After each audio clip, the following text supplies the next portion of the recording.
రెడ్డి. ఐపీఎల్లో ఈ తెలుగు కుర్రాడి పేరు ఇప్పుడు మార్మోగిపోతోంది. మంగళవారం రాత్రి పంజాబ్ కింగ్స్ తో జరిగిన మ్యాచ్ లో 4వ స్థానంలో బ్యాటింగ్ కి దిగిన నితీష్ ఓవైపు వికెట్లు పడుతున్నా లెక్క చేయకుండా దూకుడుగా ఆడాడు. రబాడా లాంటి బౌలర్లను ఊచకోత కోస్తూ 6లు 4లతో విరుచుకుపడ్డాడు. 37 బంతుల్లో 64 పరుగులు చేసి ఔరా అనిపించాడు. 100 పరుగులకే 5 వికెట్లు కోల్పోయిన హైదరాబాద్ జట్టు 182 పరుగులు చేసిందంటే దానికి ప్రధాన కారణం ఈ తెలుగు కుర్రాడే.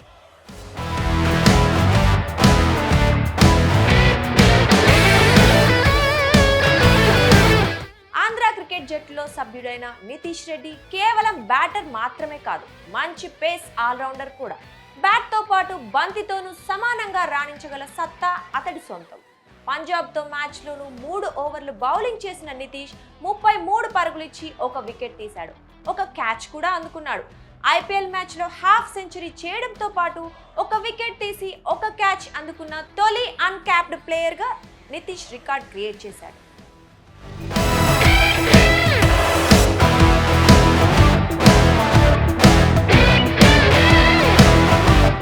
2020లో పేస్ ఆల్రౌండర్గా ఆంధ్ర జట్టుకు ఎంపికైన నితీష్ రెడ్డి 2021 నుంచి జట్టులో రెగ్యులర్ సభ్యుడయ్యాడు. వరుసగా 2 రంజీ సీజన్లలో 25 వికెట్ల చొప్పున తీసి ఆంధ్ర తరపున లీడింగ్ వికెట్ టేకర్గా నిలిచాడు. నితీష్ యార్కర్లు వేయడంతో పాటు బౌన్సర్లు కూడా వేస్తాడని, డెత్ ఓవర్లలోనూ బౌలింగ్ చేయగలడని ఆంధ్ర కోచ్ నిర్మల్ తెలిపారు. 2021 సీజన్లో Nitish Reddy Chennai Super Kings net బౌలర్గా వ్యవహరించడం గమనార్హం. విరాట్ కోహ్లీ ఆటను ఎంతో ఇష్టపడే నితీష్ రెడ్డి టీనేజ్లో ఉన్నప్పుడు టాప్ ఆర్డర్లో బ్యాటింగ్కి వచ్చేవాడు. అదే సమయంలో న్యూ బాల్ బౌలర్గాను రాణించేవాడు. అయితే నితీష్ రెడ్డిపై అది ఒత్తిడి పెంచే అవకాశం ఉండడంతో కోచ్లు అతన్ని మిడిల్ ఆర్డర్లో బ్యాటింగ్కి రమ్మని సూచించారు.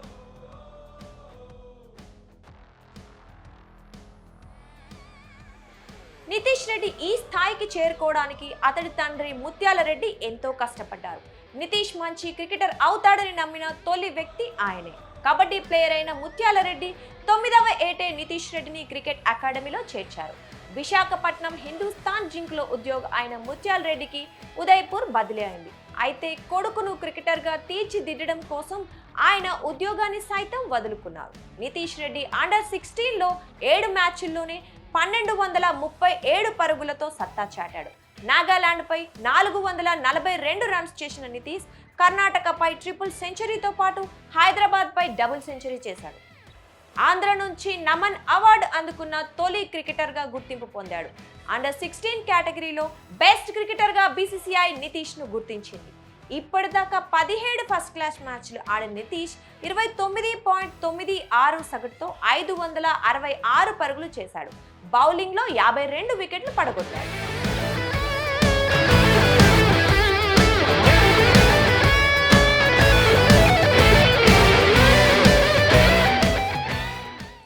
ఐపీఎల్ 17లో 2వ మ్యాచ్ ఆడుతున్న నితీష్ను 2023లో 20 లక్షల కనీస ధరతో సన్ రైజర్స్ సొంతం చేసుకుంది. తొలి సీజన్లో అతడికి పెద్దగా అవకాశాలు రాలేదు. 2 మ్యాచ్లు ఆడాడు. ఈ సీజన్లో అతడిని ఫినిషర్గా ఉపయోగించుకోవాలని ఎస్ఆర్హెచ్ భావించింది. దానికి తగ్గట్టుగానే చెన్నైతో మ్యాచ్లో లోయర్ మిడిల్ ఆర్డర్లో బరిలోకి దింపింది.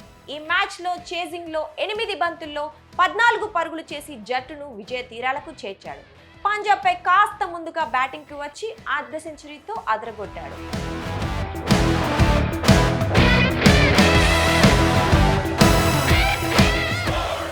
నితీష్ రెడ్డి సూపర్ స్టార్ అవుతాడని భారత క్రికెటర్ హనుమ విహారీ తెలిపాడు.